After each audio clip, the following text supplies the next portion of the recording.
Alors, ceci n'est pas une correction, c'est un guide pour vous permettre de refaire ce bac blanc sans être bloqué, parce qu'il y a pas mal d'exercices qui n'ont pas été traités parce que vous n'avez pas su comment partir. Donc c'est pour vous donner les petites pistes à chaque fois, mais voilà, mais je ne vais pas vous le rédiger complètement. Donc, on commence par la chimie. Alors, on vous demandait déjà sur le document page 13 d'entourer les groupes caractéristiques, alors c'était tout à la fin, sur la molécule, ici, ça c'est notre molécule de l'indigo, il fallait reconnaître ici des groupes carbonyles, ok, et ça c'est des amines. Donc il y a le groupe, attention, carbonyle, mais la famille c'est les cétones. Revoyez bien votre nomenclature. Voilà, la nomenclature, il n'y a pas de secret, hein, voilà, il faut les apprendre. Il faut les apprendre. Ensuite, alors, si on commence à rentrer dans les questions. On vous demandait de déterminer des quantités de matière. Voilà, quantité de matière, soit on vous donne une masse, soit on vous donne un volume. Vous avez les masses volumiques, vous avez les masses molaires. Là-dessus, je n'ai pas à vous en dire plus, il n'y avait pas de souci normalement. Après, on vous précisait, attention, l'hydroxyde de sodium est introduit en excès, c'est-à-dire que dans votre réaction de départ, ce n'est pas l'hydroxyde de sodium qui sera votre réactif par défaut. Ça va être l'un de ces deux-là. Attention, vous ne vous faites pas avoir. Il y a un 2 ici, il y a un 2 ici. Okay, alors que là, il n'y en a pas. Là, il y a un 2, là, il y a un 4. Faites attention à vos coefficients stoichiométriques pour pas, dans le tableau d'avancement, vous faire piéger. Parce qu'on va vous demander d'identifier le réactif limitant. Donc il s'agit d'avoir le nombre de moles au départ et de tenir compte des coefficients stoichiométriques. Vous pouvez faire un tableau d'avancement, vous pouvez aussi raisonner tout simplement sur le nombre de moles et les ratios par rapport aux coefficients stoichiométriques pour avoir le résultat. On vous demandera quelle est la masse maximale d'indigo obtenue. Vous avez un réactif limitant, donc c'est celui qui limite, à partir si tout ce réactif limitant réagit, hein, si la réaction est complète, tout ce réactif limitant, au final, ça va permettre de fabriquer quelle quantité d'indigo. Ça, c'est votre masse maximale qu'on demande ici. En pratique, vous aurez réussi à avoir que 0,35. Donc, vous allez pouvoir calculer un rendement. Ensuite, teinture d'indigo. On vous parle d'une forme oxydée de l'indigo et une forme réduite. Okay, donc, vous avez votre couple oxydant et réducteur. Comment savoir? Vous ne trompez pas, l'oxydant, c'est celui qui va capter les électrons. Donc, quand on va vous demander à la fois de donner le couple et la demi-équation électronique, voilà, vous allez avoir votre oxydant plus des électrons qui va donner votre forme réduite. Okay, donc, il faut, équilibrer la matière, c'est-à-dire posez-vous la question, ici on a du INDH2 et du IND, donc pour indigo, hein, pour la formule compliquée. Ici il y a du H2 et là il n'y est pas. Donc ça veut dire qu'il va falloir avoir des H2 de ce côté-là, donc qui sont des H+, en fait, vous aurez 2 H+, mais si vous avez des H+, vous avez du SIN+, et au final, il faudra ensuite équilibrer la charge. Donc vous équilibrez la matière. Souvenez-vous que vous avez des molécules d'eau à foison dans votre solution, hein, il y a des H3+, des hydroxydes, etc. Ça, vous les avez à disposition. Mais il faut équilibrer la matière, il faut équilibrer les charges. Donc, vous établissez votre équation, votre demi-équation électronique. Ensuite, vous avez la demi-équation qui correspond aux ions dithionite. Hein, vous voyez bien d'ailleurs qu'ici, ils ont équilibré à la fois, vous pouvez vérifier, hein, il y a par exemple 4 oxygènes ici, 2 fois 1 ici, ça fait 6 au total, et là on en a 2 fois 3, 6. Ok, pareil pour les H, on en a 2 fois 2, 4, et ici on en a 4. Et on regarde les charges, hop, si on regarde les charges, on a du 2- ici, là on a du 2 fois 2-, du 4+, donc tout ça, ça fait 0, et on a du 2- ici. Donc au final, on a bien -2 et -2, on est équilibré. Donc la matière et les charges. Ensuite, vous pouvez combiner ces deux équations. L'idée, c'est que vos électrons d'un côté et vos 2 électrons de l'autre, ils vont partir. Alors attention, si on a 2 électrons et 2 électrons, ce qui va être le cas dans cette équation, il n'y a pas de problème. Mais si celle-là, par exemple, mettait en jeu 2 électrons et que l'autre mettait en jeu 4 électrons, eh ben, vous allez faire un x2 global de tout ça pour que ça vienne s'équilibrer. Okay, vous simplifiez ce qui peut s'être simplifié, il y aura peut-être des protons de part et d'autre, voilà. Les électrons, ils doivent disparaître normalement, si vous avez correctement fait justement la multiplication si on a besoin, pour être sûr que les électrons se simplifient. et vous obtenez votre équation de la réaction qui modélise la transformation entre l'indigo et les ions dithionite. Voilà, ensuite, donc le but de cette manip, c'est que votre indigo oxydé qui est bleu, vous ne pouvez pas imprégner le tissu avec, donc vous le réduisez. Cette forme réduite, vous allez pouvoir teindre le tissu avec. Le problème, c'est que ce n'est pas bleu. Mais en fait, cette forme réduite, une fois qu'elle atteint le tissu, elle va s'oxyder au contact de l'air, comme on vous dit ici. C'est exposé à l'air, et ça s'oxyde. Alors ça s'oxyde avec quoi? Qu'est-ce qu'on a dans l'air qui pourrait oxyder? C'est bien sûr le dioxygène. Alors, vous pourriez écrire la réaction faisant intervenir O2, sachant que vous avez du H2O qui est dispo aussi, mais ce n'était pas demandé. Okay, mais on pourrait écrire ça. Trouver pareil la demi-équation et ensuite l'équation globale qui permettra de réoxyder INDH2, cette molécule-là. Ensuite, on passe sur le carmin d'indigo. Donc là, on a cette fameuse couleur qui, cette fois-ci, va être intéressante comme indicateur coloré. Acido-basique, c'est-à-dire que cette couleur, elle disparaît. Donc vous l'avez sur la forme, on l'a dit, on l'a sur la forme oxydée, pas sur la forme réduite. Donc ça veut dire qu'on peut s'en servir comme indicateur coloré. Donc, qu'est-ce qu'on vous dit? Vous avez une forme acide, vous vous souvenez que c'est toujours, là c'est un A générique, avec un H qui donnerait la forme acide, la forme basique, pardon, ok, plus des ions H+, ou H3+, si vous prenez avec une molécule d'eau. Forme basique, forme acide et forme basique. La forme basique qui va être capable de capter un proton. C'est la définition des acides et des bases selon Brønsted. Voilà, alors vous avez des couleurs, la forme basique elle a même une couleur jaune, donc vous avez vraiment deux couleurs différentes. Ok. On cherche ici à déterminer la valeur de la constante d'acidité du couple. Donc vous avez une solution, on vous donne le volume et la concentration, donc vous pouvez avoir le nombre de moles, ok, que vous avez au départ, et on a en fait le pH de votre solution. Le pH, si vous avez le pH, vous avez la concentration en H3O+, parce que cette concentration en ion oxonium, c'est 10 puissance moins pH. Ok, donc si vous avez le pH, vous avez la concentration en H3O+. On vous donne aussi les deux couples, voilà, les deux couples acide-base dans l'eau.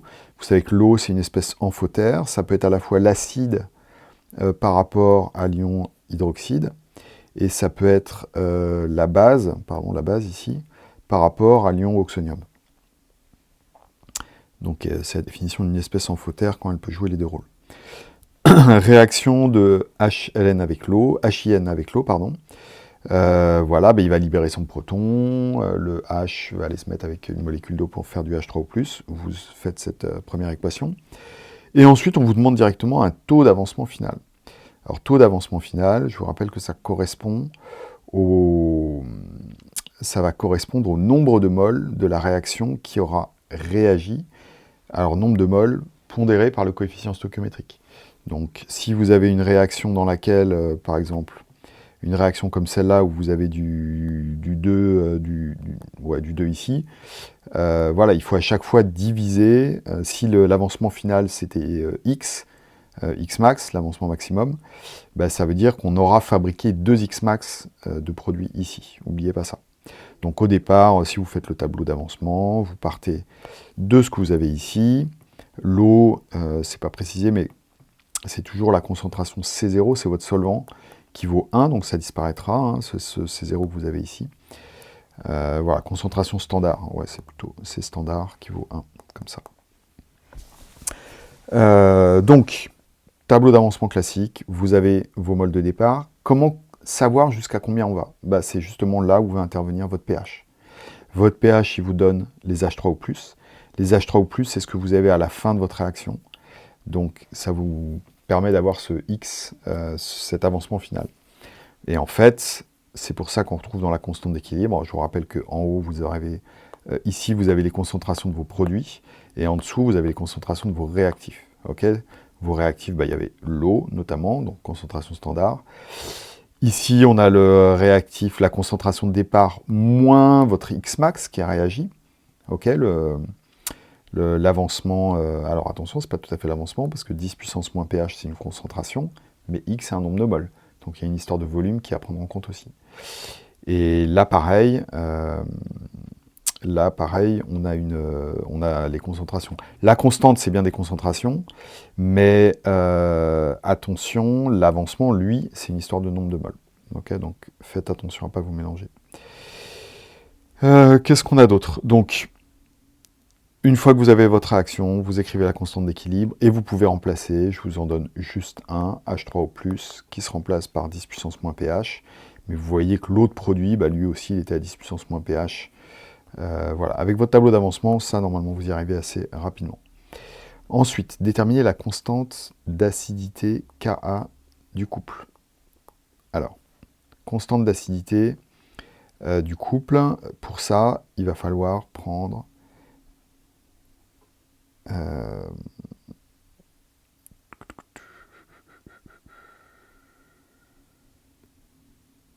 oui, donc pour ça, en fait, il va juste falloir faire l'application numérique avec les infos que vous avez. L'application numérique, vous allez la voir, et ensuite vous prenez le log pour passer du K au PK. Hein, c'est moins log 2, de la même façon que, que vous pouvez passer de la concentration d'H3O+, au pH moins log de la concentration d'H3O+. PK, c'est moins log de K. Donc ça, votre calculatrice fait ça très bien. Diagramme de prédominance, bah, vous avez votre pH qui part de 0, hein, quelque chose d'extrêmement acide, et vers des valeurs positives, de plus en plus grandes. Vous avez votre pK qui va être quelque part.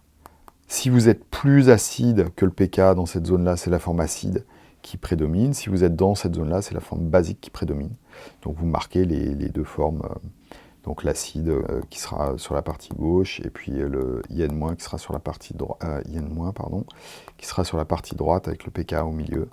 Et c'est vos zones de prédominance. Ensuite, discuter de l'utilisation de cet indicateur coloré. Bon, si on veut utiliser ça pour un titrage, on voit qu'ici, notre pH, il est tranquille, il ne bouge pas trop. Puis là, tout à coup, vous avez la zone de virage. Okay. Dans cette zone de virage, votre pH, il évolue en gros de 4 jusqu'à 10-11. Là. Okay, de 4 à 10, 4 à 11. Et nous, vous allez trouver un pK qui sera en gros dans ces eaux-là. Donc ça veut dire que il va changer de couleur, vous aurez déjà fait votre virage depuis longtemps, donc il ne sera pas du tout adapté. Voilà, donc il n'y avait pas ici besoin d'aller chercher méthode des tangentes et ces trucs-là. C'était juste identifier la zone de virage, c'était suffisant. Après, utilisation médicale du carmin d'indigo. Le carmin d'indigo, voilà, donc ça peut servir pour colorer l'urine d'un patient bleu pour des examens. La question, c'est de savoir quelle dose maximum on va pouvoir injecter au patient. Donc, on vous donne d'abord, il y a une réflexion un peu sur les couleurs. On vous donne un spectre d'absorption. Attention, ça c'est la couleur absorbée. On voit que y a un gros pic ici, ok, il ne faut pas sauter dessus parce que ce pic, il est vers les 300 nanomètres. Et 300 nanomètres, on n'est pas dans le visible. Je vous rappelle que le visible, ça commence dans les... on va être un peu dans les infrarouges, là on est en gros dans les 800. Hein, c'est le moins énergétique le moins énergétique qu'on arrive à voir. Et plus on va vers des longueurs courtes, plus on est énergétique. Mais en gros, à 400, c'est fini. Parce qu'on est dans le violet, et après le violet, on sait qu'on va être dans les UV, c'est des couleurs qu'on n'arrive plus à voir. Donc nous, on voit de 800 jusqu'à 400, okay, toute cette zone-là. Donc en fait, finalement, notre pic à 300, nous, on ne pourra pas le voir. Okay, peut-être que des abeilles arriveront à le voir, parce qu'elles arrivent à voir dans l'ultraviolet, je ne sais pas jusqu'à combien. Mais nous, on ne le verra pas, donc le pic qui va nous intéresser, c'est plutôt ça. Et c'est un pic qui est aux alentours de 620, et 620, c'est orange. Okay, donc ça veut dire que votre indigo absorbe le orange. S'il absorbe le orange, ça veut dire que le reste du spectre, c'est-à-dire la couleur en fait complémentaire, c'est ce qu'on va voir. Tout le reste du spectre, si ça c'est ce qui est absorbé, le reste du spectre va vous donner la couleur qui est en face dans le cercle chromatique, la complémentaire. Ok, donc on est sur un bleu, voilà, si on est dans les 620, on va être sur un bleu indigo. Hein, voilà, c'est effectivement une couleur bleue. C'était demandé comment? Ah, pour l'instant, on n'a pas vu les questions encore. Longueur d'onde adaptée à la réalisation de ce dosage. Donc, c'était ce pic-là qu'il fallait prendre en compte. Et ensuite, justifier la couleur, c'est la discussion, c'est l'explication que je viens de vous donner. Alors ici, ensuite, on prépare des solutions. Alors là, on voit des solutions avec des concentrations qui changent à partir d'une solution mère, de concentration connue. Donc on est dans des dilutions. On vous donne des fioles jaugées, des pipettes. On commence à voir arriver la question du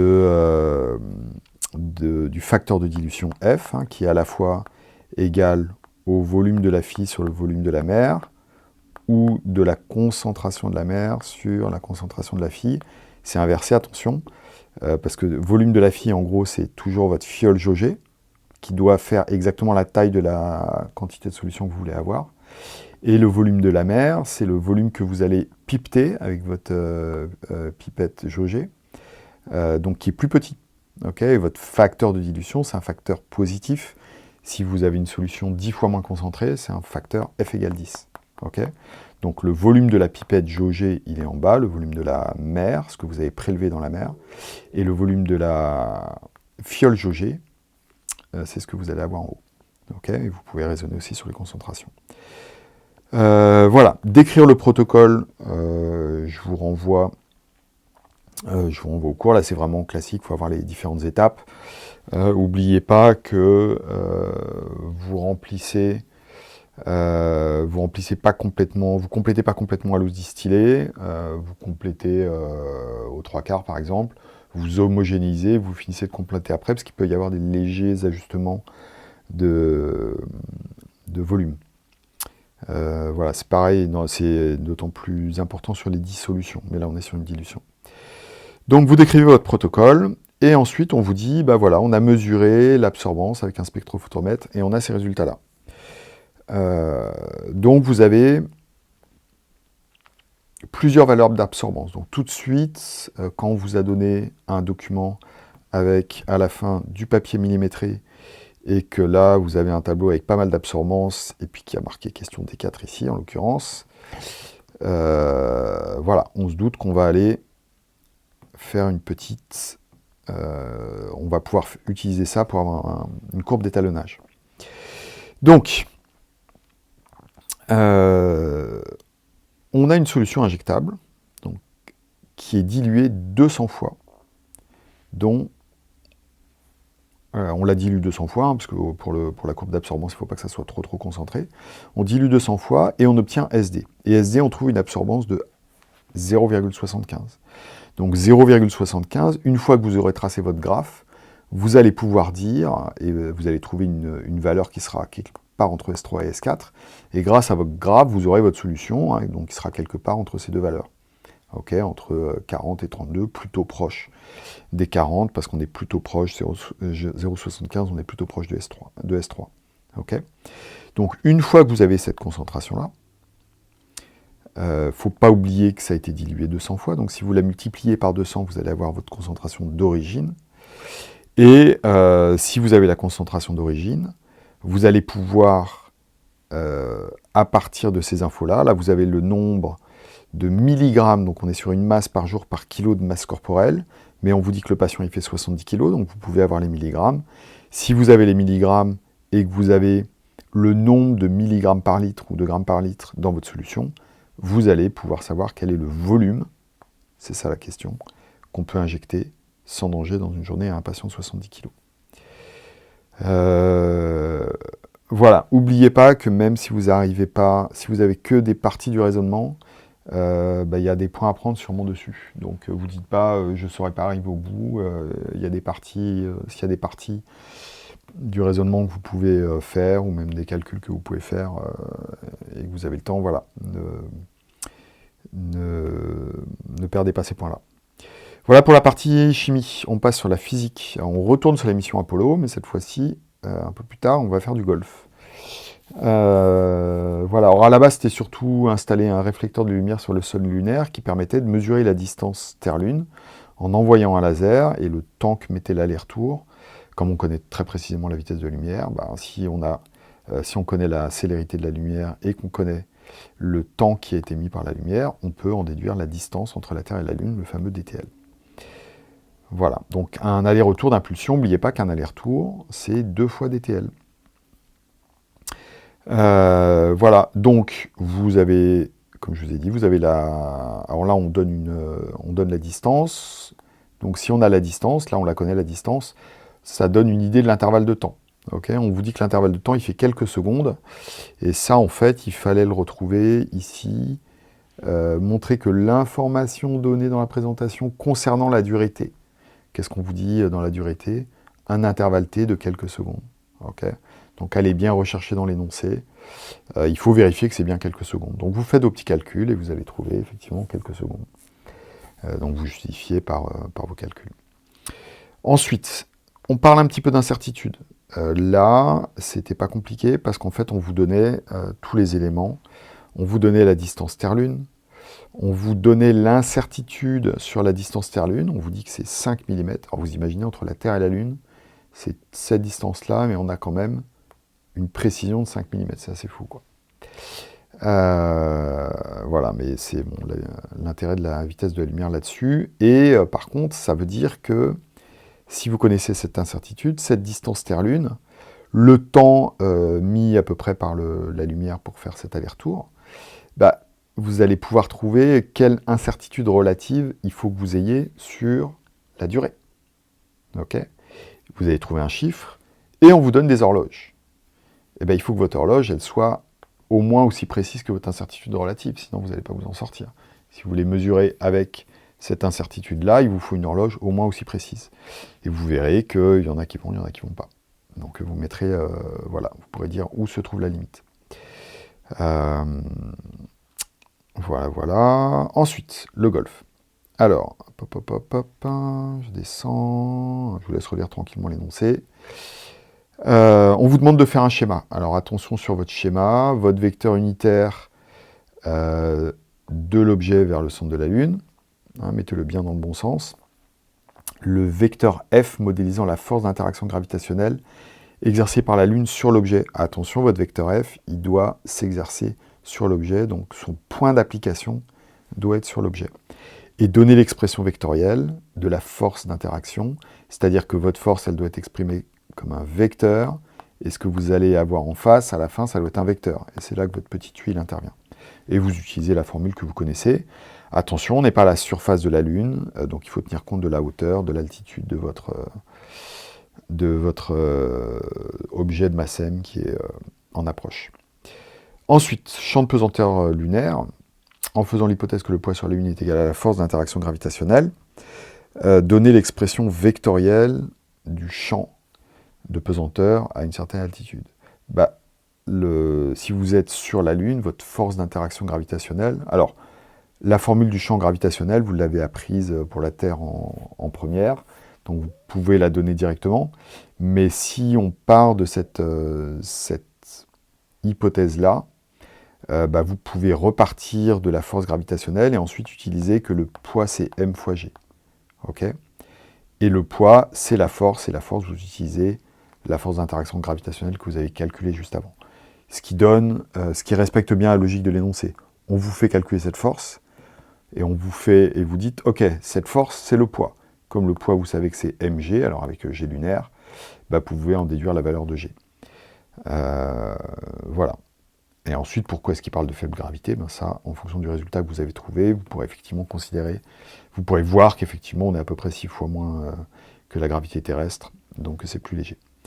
Ensuite, mouvement d'une balle de golf. Alors ici, d'ailleurs, on vous donne la valeur de G derrière, donc vous revenez un petit peu. Est-ce que j'ai bien réussi à trouver une valeur qui corresponde à ça? Si vous avez trouvé autre chose, il faut revenir, parce que ça veut dire que vous avez fait une petite erreur de calcul. Voilà, donc là ensuite, votre astronaute, il a tapé dans sa balle de golf, qui a fait une trajectoire comme ça. Et ce qu'on appelle la portée du coup, bah, c'est jusqu'à combien il a réussi à envoyer la balle. Okay, on l'a précisé clairement ici.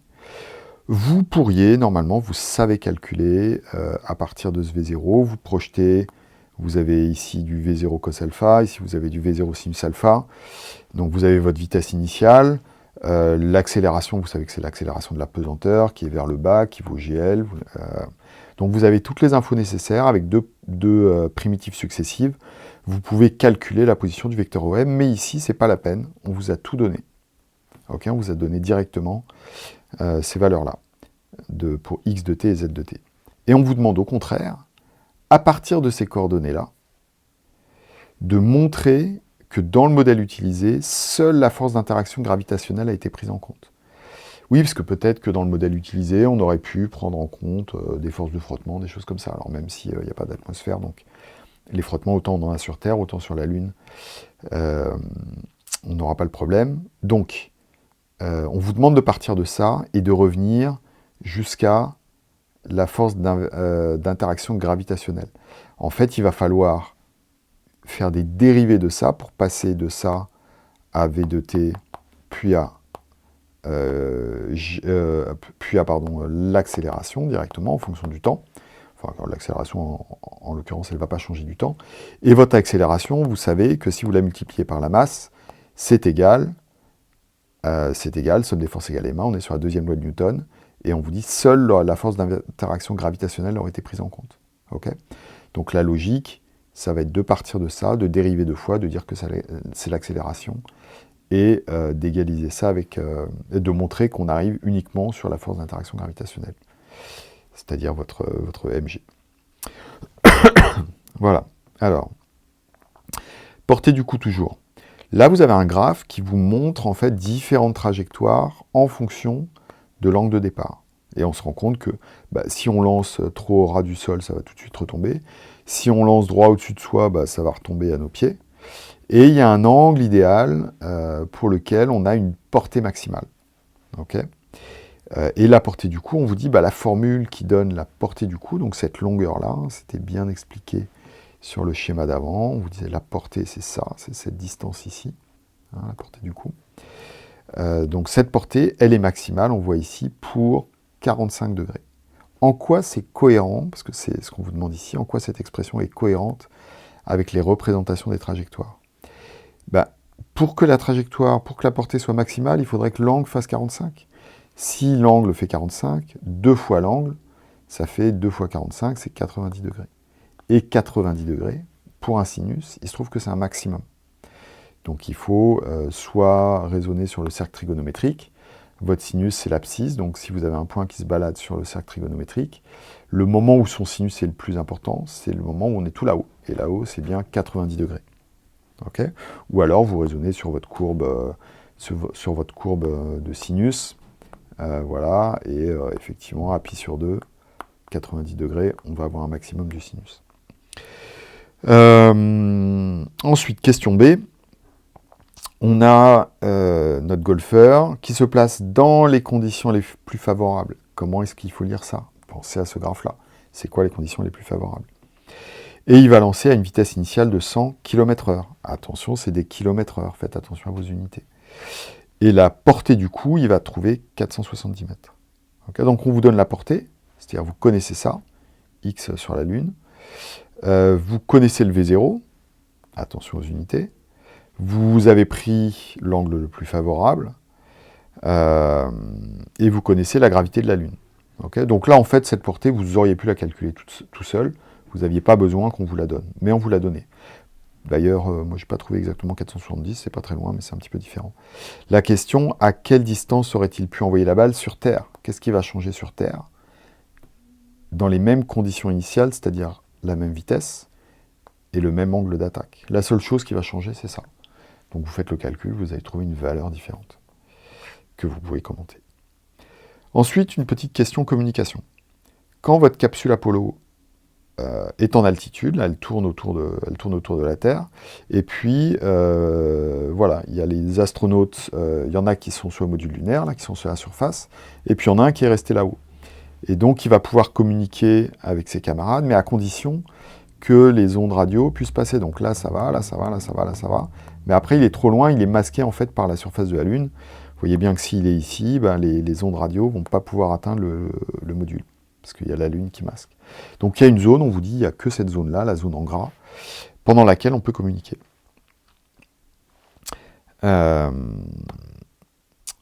Donc, donner l'expression de la valeur. Alors, on va aller petit à petit vers cette idée de durée de communication, mais on n'y est pas encore.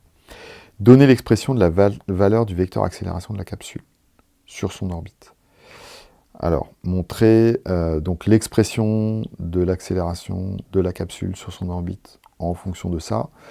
Vous pouvez la retrouver. Il faut se souvenir que l'accélération dans un mouvement, si vous vous placez dans le module de Freinet, vous savez que l'accélération, elle a une partie qui est v carré sur r, qui est la partie normale, ce qu'on appelle l'accélération normale, qui est dirigée comme ça, et puis une partie tangentielle, mais votre partie tangentielle, si vous êtes sur un mouvement circulaire uniforme, et c'était précisé ici, il y a uniquement, vous n'allez pas avoir le dv sur dt. Hein, ça veut dire uniforme, ça veut dire que votre vitesse est constante, donc dv sur dt, ça vaut 0.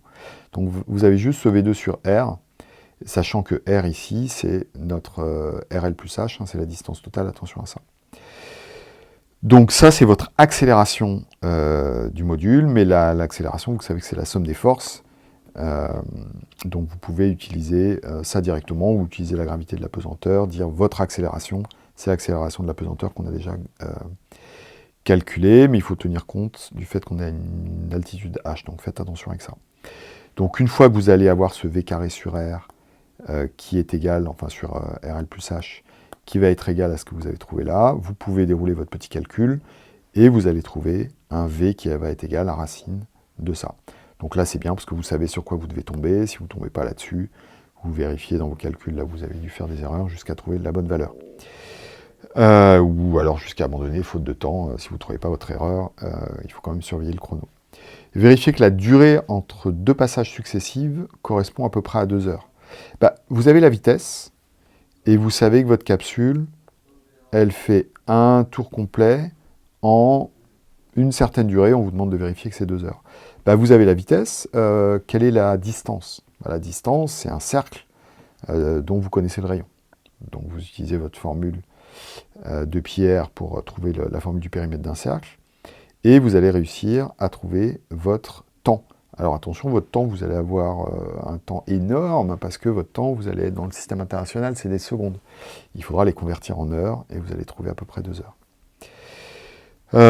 Expliquer pourquoi la communication ne peut se faire que sur la partie en orbite, c'est ce que je vous ai expliqué tout à l'heure, c'est que la Lune, on voit bien que la Lune, elle va être masquée dans toute cette zone-là. Vous ne pouvez pas tirer un trait entre la capsule et le module lunaire sans couper la Lune, en fait. Donc vos ondes, elles sont bloquées. Voilà. Et quelle est la durée de la communication possible à chaque révolution? La durée, elle correspond à cette portion du trajet. Vous savez qu'un tour complet, c'est 2 heures. Vous voulez savoir combien c'est ça? Il suffirait de connaître, par exemple, l'angle ici, puisque un angle complet, c'est 360. Donc, en gros, 360, ça correspondra à 2 heures. Et cet angle-là, ça va correspondre à la durée que vous cherchez.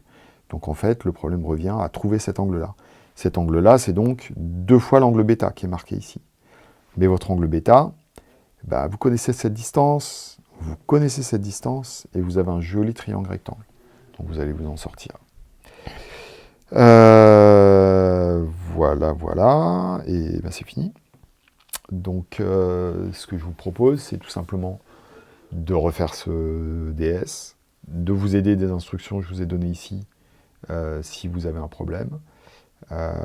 Voilà, pour essayer d'améliorer un petit peu ce que vous m'avez produit lors du bac blanc. Bon courage et bonnes vacances.